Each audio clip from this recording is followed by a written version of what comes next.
Үүнээд Батсүх даргатай Аран булаг сумын маань нутгийн зөвлөлийн хамт олныг бас энэхүү дайснаа хөдөлгөөн өргөжлөе. Батсүх даргатай Аран булаг сумынхаа нутгийн зөвлөлийн эрхэм хамт олныг бас энэхүү дайснаа хөдөлгөөн өргөжлөе. За тэгээд мөн хуваараас гарч ирж хандив хүмүүс маань бас чөлөөтэй бас гараад ирж болно шүү гэдгийг та бүхэндээ хэлье. За баярлалаа. Төрөлх нутгийн 100 жилийн хойд Дахуул аймагт ажиллаж амьдарч байгаа ард иргэдээс амьд болов гэж амлах бол нэг хэрэг.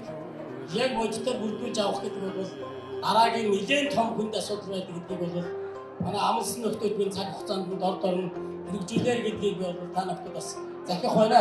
Ийм ажлын олон удаа амлалтанд оролцож олон удаа амлж бас янз бүрийн хэлэн орхоо шахаж авсан хүний хувьд бол одоо та бүхэн миний амлсандаа баталгаатай байгаараа гэдгийг бол би та бүхэнд зөвхөнчлөг хэлэх байна.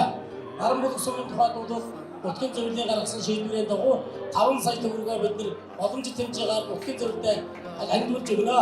Тэрний дундаас манай энэ зогсож байгаа Орон Ахмад маань бол 5 сая төгрөгийн сая 500 гээд одоо өгөө гэж амлаж байгаа усуд байна. Баярлалаа та бүхэнд. Баярлалаа таамагтай. За баярлалаа. Савг дээр зургаад харуулаад нутгийнхаа зөвлөлөөс бас 5 сая төгрөг замун 3 саяхан Ахмадаа 500 мянган төгрөг сая 500 мянган төгрөгийг бас хандуулж байгаа байна. Зургаад харуулцаарай үзэж байна.